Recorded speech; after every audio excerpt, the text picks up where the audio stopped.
So good day everyone. I am Hikert Dayong, and at this moment we're going to discuss about uh, stylistic approach. So before anything else, let's define first or ato sa hibalon kung sa ang meaning sa word nga stylistic. So the word style is a way of expression. Stick is an English suffix word, like for example in the word of materialistic or realistic, which means belonging to or relating to. The S stand for science. So if you combine these words, stylistics means a science of art, art of style, discipline of style, way of expression, or way of telling something. So the word stylistics is derived from style and could be said to be a combination of style and linguistics, since stylistic is the linguistic study of style. So now let's move on to the definition of stylistics.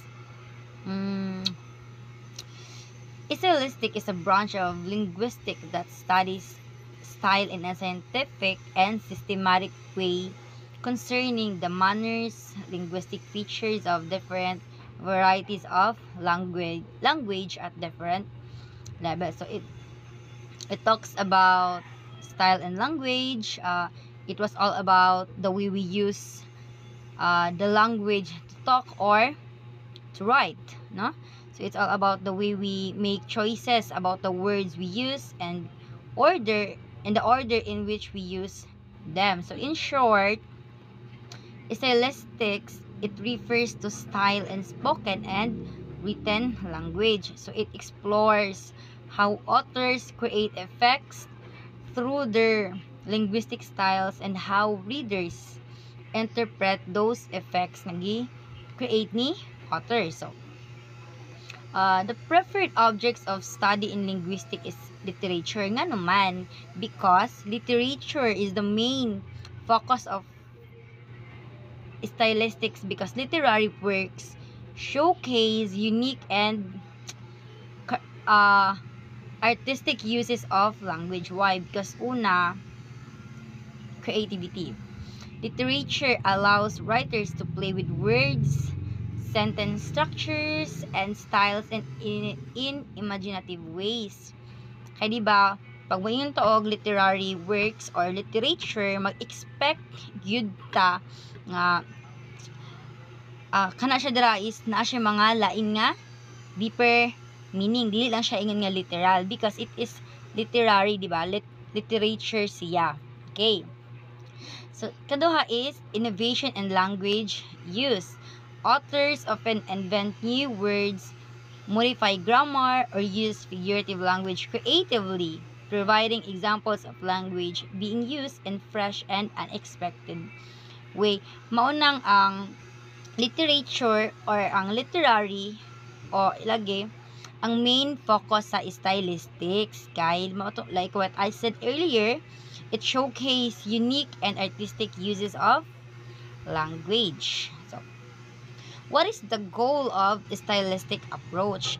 First, to help the readers in making meaningful interpretation of the text. So, if you are the author, kabalagid ka nga, dili lang isa ang gabasa or magtanaw sa imuhang mga artworks, di ba? Imong mga literary works, daghan gyud na sila. So, that is why mo na ang purpose or ang goal sa stylistic approach ba nga ma-help ang isa ka person nga i-interpret meaningfully ang text. Second, to expand the knowledge and awareness of language. So what is the purpose of stylistics? Una, it is to develop readers' interpretative procedures rather than make them dependent on the told meanings. Ang mga tao is na sila iya nga brain. Tama. Tama. Yes. So, muna ang purpose sa stylistic para ang each person is bring out nila ang ilahang thoughts, di ba? Iya nga opinions about certain matters. Dili lang siya mag-dependent or dili lang siya mag-rely sa ginapang istorya sa mga tao, sa mga nadunggan niya nga mga istorya. So dili lang siya, for example, di ka mag-rely lang sa mga chismis, ganun. Dapat kablo ka sa fact. Okay. Second, it enriches our way of thinking about language. And it helps us understand various styles of writing. Kaya dili lang man isang uri ang writing, di ba? Daghan man siya og style, and stylistic approach is yes, maka-help siya sa to understand various style of writings. And last, it informs us about innumerable possibilities to express the same things in different ways. Like for example, how ka nang unsa man ka mo express nga love nimo ang isa ka tawo, di ba? There are kanang dagbadahan to sila mga love language na ay quality time, na ay giving gifts or receiving gifts, or physical touch, word of affirmation, and act of service. So same sa purpose sa stylistic approach, it informs us nga daghag mga possibilities para i-express nato ang isa ka butang, but in different ways, di ba? Like what I have said, i-express na ako nga love tika, but dili sa word, kundi in my sa akong mga actions, ana, di ba? It's either kanang ganun, nato siya. And so what is the next is what is the importance of stylistic? So stylistic is important in the analysis of literature because it helps to understand, number one, the writer's use of language and literary devices. Correct. Number two, the impact of the writer's language choices on the reader. Number three, the writer's intentions and purposes in using a specific language. And number four, the relationship between the writer's language and context. And number five, the cultural, historical, and social influences in the writer's language. And number six, it can deepen one's appreciation and understanding of a literary work and can provide insight into the writer's perspective, attitude, and values. So, stylistic shows toward literary text in methodological, which relates the nature of literature. In pedagogical, it relates to the values that stylistic analysis has for teaching purposes. So, what are the characteristics of stylistic approach? First, it applies linguistic to literature in the hope of arriving at analysis which are more broadly based, rigorous, and objective. So, this means applying the rules of language like grammar, word choice, and sentence structure to analyze literature in a more structured and objective way.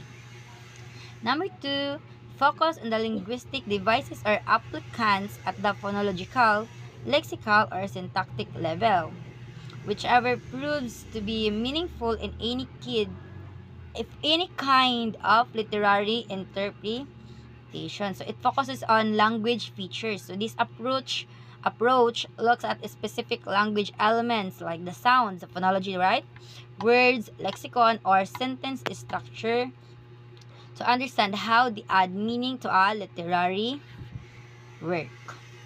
Number three, a stylistic approach will make learning of language an interesting task as students work upon their own intuition, background, knowledge, and experience of the language. So, making language learning fun by using this method, students rely on their own understanding, experiences, and background knowledge, making language learning more engaging and natural. Number four is stylistic approach incorporates a close reading of its literature, contrary to the traditional ways of memorization and reproduction. So, stylistic approach encourage close reading instead of memorization. Yes. Why? Because instead of just memorizing text, students analyze and interpret literature in depth, leading to a better understanding of both the language and the story. Number 5. Close reading and rereadings of a literary text would help the students internalize the rules of the grammar of the target language credibly. So, number 5 means improving grammar through repeated reading, okay? Because by reading and rereading literary text, students unconsciously absorb grammar rules, helping them improve their language skills over time. Mo ba yung mga nila nga. Ang mga bright nga mga tao is, ay ang mga himasa nga mga tao is mga bright na sila. Kaya sila nabalaan. No? Kanang ma-prove nila ba nga if sige ka basa og mga novels nga English or mga books basta English, ang imuhang vocabulary ma-enhance pod siya, di ba? Wala ka kabalo, tingala ka nga sa una, bugo-bugo ka sa iti-iti ka anang grammar, pero tong panahon nga sige na kagbasa og mga books, English books to be exact, tingala ka bright na nako sa grammar oy, o ana lang. Okay. Last is style is the manner in which something is presented.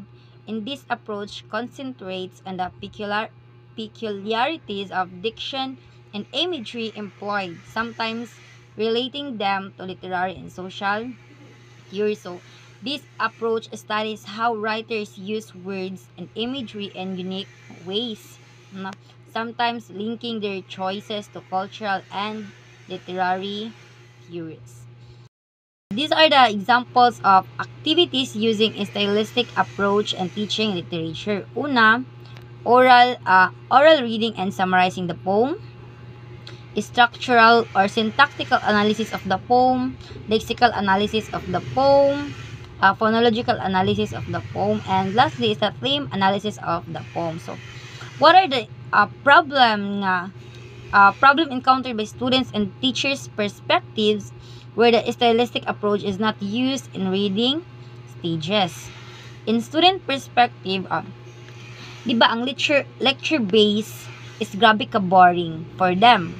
Why? Because lecture-based classrooms leave little room for students to participate and play an active role in the classroom. Kaya nga no, pag may tag lecture-based lang gani, lecture lang gid siya, di ba? Wala siya mga siguro siya mga applying ganun, wala yung mga pa sabog ni ma'am. Kay focus lang man sila sa lecture.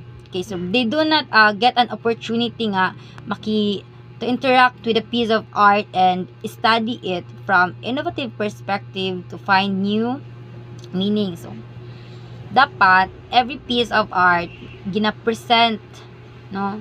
It should be presented to them as an independent case study so that ang mga student is kanang maka-learn sila to experiment with the language. And teacher's perspective pod is the biggest problem the teacher faces in an English literature class is that most of the students lack required exposure to English language. Mahadlok na sila mag-English mga bayot. Dili na sila kanang instead nga i-embrace sila ang English kay lagi second language na ilahang kadlukan kay ngano mo nila gina-measure for kanang gina-measure nila sa about intelligent kay kung bright ay kung marunong like ka daw ka mo English, bright daw ka. Dili siya fact, okay? Kay naman tayo mga multiple intelligence by Howard Gardner. Okay, next up. They can neither speak nor read English fluently. So this results in poor reading and lack of reading habits. Yes. So this attitude and practices needs immediate reinforcement as it has already been adopted to many renowned university. Una, application to students. There are 3 stages. First, the pre-reading stage.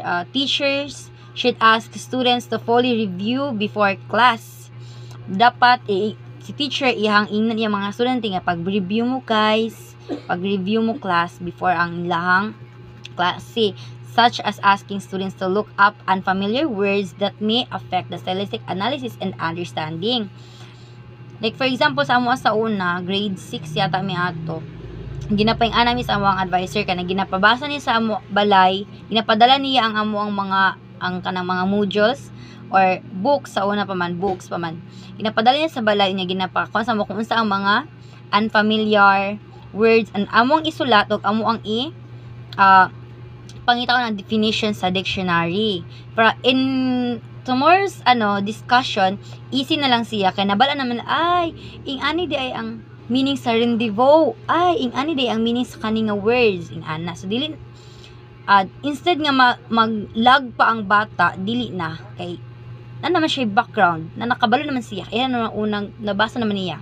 Okay. Kaduha, rereading stage. Teachers should provide the students with discussion topics related to the topic of the article, guide and help students to analyze the article at various levels such as pronunciation, vocabulary, syntax, grammar, context, and discourse. Yes. And 3, after class stage, teachers should reverse instructional assignments for students, such as paraphrasing passages, writing complex sentence patterns, and creating prose with beautiful style by themselves. So, pabuhatong assignment. Application muna sila. Okay? And, okay, for our last topic, we have the major branches of stylistic. First, literary stylistics, science of analyzing the language of literature. Second, lexical stylistics, linguistic study of words. And third, we have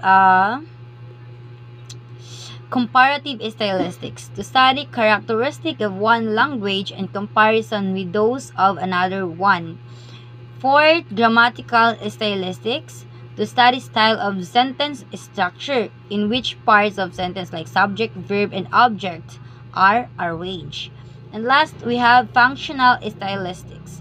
It studies functional varieties of literary language determined by specific spheres and aims of communication.